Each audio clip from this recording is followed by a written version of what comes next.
আপুনি এগৰাকী সাংবাদিক, অভিনেতা, অভিনেত্ৰী, মডেল হৈ কেৰিয়াৰ গঢ়িব বিচাৰে নেকি? যদি বিচাৰে তেন্তে যোগাযোগ কৰক নিউজ নাও। যোগাযোগৰ নম্বৰটো হৈছে 9954474988। নমস্কাৰ, বিশেষ বাতৰিৰ সৈতে ষ্টুডিঅ'ৰ মজিয়াত মই লিপিকা। যোৰহাট লোকসভা সমষ্টিত দেৱাল লিখনিৰে নিৰ্বাচনী প্ৰচাৰ আৰম্ভ। কেন্দ্ৰীয় ৰাজ্যিক মন্ত্ৰী পবিত্ৰ মাঘেৰিটাৰ নিউজ নাওৰ এক বিশেষ প্ৰতিবেদন।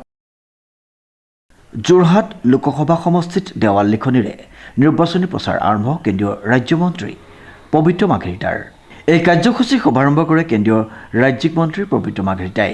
দেৱাল লিখনিৰ জৰিয়তে বিজেপিয়ে দলৰ নীতি আদৰ্শ, চৰকাৰৰ সাফল্য, উন্নয়নমূলক কাম কাজ আৰু আগন্তুক পৰিকল্পনাসমূহ সাধাৰণ ৰাইজৰ মাজলৈ আগবঢ়োৱাৰ চেষ্টা চলাইছে। ৰাইজৰ যি আমাৰ প্ৰতি গভীৰ আস্থা আৰু বিশ্বাস আছে, আমি সিদিনাখন পঞ্চায়ত ইলেকশ্যনত দেখিছোঁ। আমাৰ বেলেগ নহয়, যোৰহাট লোকসভাত 40টা আসন আছে জিলা পৰিষদৰ, 40টাতে বিজেপিটো বেংক জিকিছে। ইয়াতকৈ আশীৰ্বাদ ৰাইজে আমাক কি দিব? দিয়া মতে আশীৰ্বাদ দিছে। আৰু এই আশীৰ্বাদ বিচৰাৰ যাত্ৰাত এখন সুৰক্ষিত অসম, এখন বিকশিত অসম, এয়া হ'ল আমাৰ প্ৰতিজ্ঞা।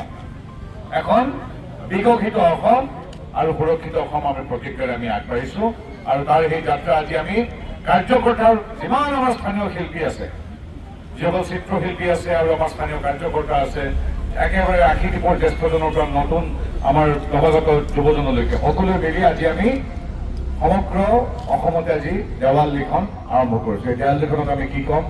আমি ক'ম ৰাইজক, আমাৰ ৰাইজৰ পৰা আমাক আশীৰ্বাদ লাগে, এখন সুৰক্ষিত অসম লাগে আমাক, যিখন অসম নৰেন্দ্ৰ মোদীদেৱ, অমিত শ্বাহ ডাঙৰীয়াৰ সহযোগিতাৰে হিমন্ত বিশ্ব শৰ্মা নেতৃত্বাধীন বিজেপি মিত্ৰজোঁটৰ চৰকাৰে দিছে। সুৰক্ষিত অসম মানে কি?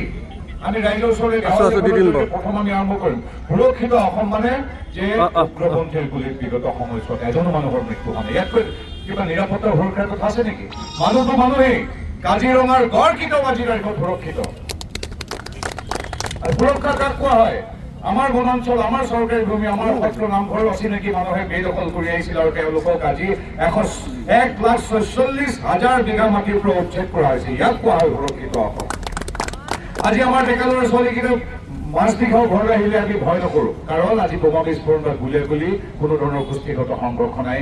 এই দুইখন ডাবল ইঞ্জিন চৰকাৰৰ সুশাসন আৰু সমৰ্পণৰ বাবে ইয়াক কয় সুৰক্ষিত অসম। গতিকে এখন সুৰক্ষিত অসমৰ বাবে আমি আগবাঢ়িম। আমি দেৱাল লিখনত আমাৰ কথা আমি কি ক'ম? আমি ক'ম আমি ৰাইজৰ ওচৰলৈ আমি আশীৰ্বাদ বিচাৰি যাম কি বুলি? এখন বিকশিত অসম বুলি। বিকশিত অসম কাক কোৱা হয়? পূৰ্বতে মাত্ৰ 30-35 কোটি টকা আছিল উত্তৰ পূৰ্বাঞ্চলৰ বাজেট, এইটো বাজেট আজি বৃদ্ধি হৈ 3 গুণ হ'ল। বিকশিত অসম কাক কোৱা হয়? যি অসমত আজিৰ পৰা কিছু বছৰ আগলৈকে গাঁৱৰ কোনোবা যদি ব্যৱসায়ী আছে, তেওঁলোকে হয়তো চহৰ বা বেলেগ ৰাজ্যলৈ গুচি যাবলগীয়া হৈছিল বিভিন্ন দাবী হুমকিৰ কাৰণে। তাৰ বিপৰীতে আজি 5 লাখ কোটি টকাৰ বিনিয়োগ মাত্ৰ এটা এডভান্টেজ আছামত হৈছে। 27,000 কোটি টকাৰ বিনিয়োগেৰে আজিৰ তাৰিখত ছেমিকণ্ডাক্টৰ হৈছে। ব্ৰহ্মপুত্ৰৰ ওপৰত দলং আছিল 3খন, আজিৰ তাৰিখত 9খন হ'বলৈ গৈ আছে।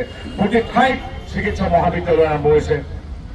স্কুল, কলেজ, ৰাস্তা পদূলি, এলিভেটেড কৰিডৰ, সুৰংগ, এই সকলোবিলাক হ'ল বিকাশৰ এক যাত্ৰা। আৰু আমি যিটো অনুভৱ কৰোৱেই, অৰ্থনৈতিক ক্ষেত্ৰত ভাৰতৰ সৰ্বোচ্চ সংস্থা কি? ৰিজাৰ্ভ বেংক অফ ইণ্ডিয়া, যি আমাৰ গোটেই আৰ্থিক ব্যৱস্থাটো তদাৰক কৰে। আমাৰ নোট আমি যি চাওঁ, কাৰেন্সি নোট, তাত ছপা কৰে কোনে? Reserve bank of India. এই উপলক্ষে মন্ত্ৰী পবিত্ৰ মাঘেৰিটাই কয় যে বিজেপি দলে সদায় উন্নয়ন, স্বচ্ছ শাসন আৰু জনকল্যাণক অগ্ৰাধিকাৰ দি কাম কৰি আহিছে।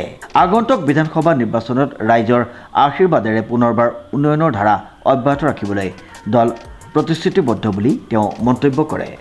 লগতে মন্ত্ৰীগৰাকীয়ে কয় যে দেৱাল লিখনি হৈছে তৃণমূল পৰ্যায়ত ৰাইজৰ সৈতে সংযোগ স্থাপনৰ এক সহজ আৰু প্ৰভাৱশালী মাধ্যম। এই কাৰ্যসূচীত বিজেপিৰ স্থানীয় নেতা কৰ্মীসকলেও সক্ৰিয়ভাৱে অংশগ্ৰহণ কৰা পৰিলক্ষিত হয়। অনুপম বৰাৰ ৰিপৰ্ট, নিউজ নাও।